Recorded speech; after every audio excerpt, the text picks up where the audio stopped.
Okay, so in this video, we're going to talk about the draft tool. So when we were looking at the extrude boss, we noticed that there's a draft feature that was in there, but draft in general just takes the geometry you have and then tapers it either inwards or outwards. It's that simple. So, if we create a part here and we have a rectangle, and to do draft, you need to have something that exists already. So here we're going to extrude boss a box.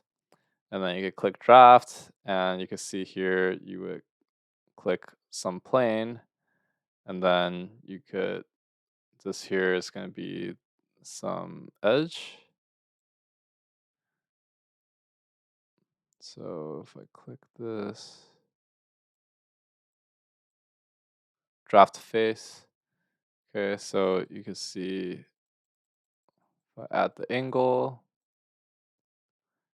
it starts drafting it, right? So this here you could select like the different sides you want. I could maybe this face is also 20 degrees.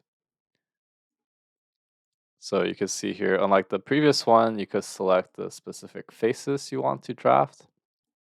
And this is good for, just general purpose if you want to have like any sort of tapering to your parts.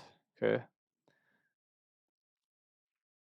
And then you have different things here. You have like parting line, step draft.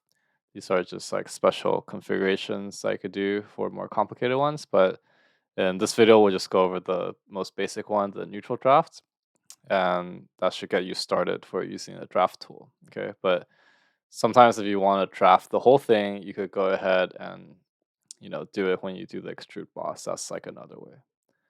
Okay, so if you found this video helpful, give a like and subscribe, and I'll see you in the next one.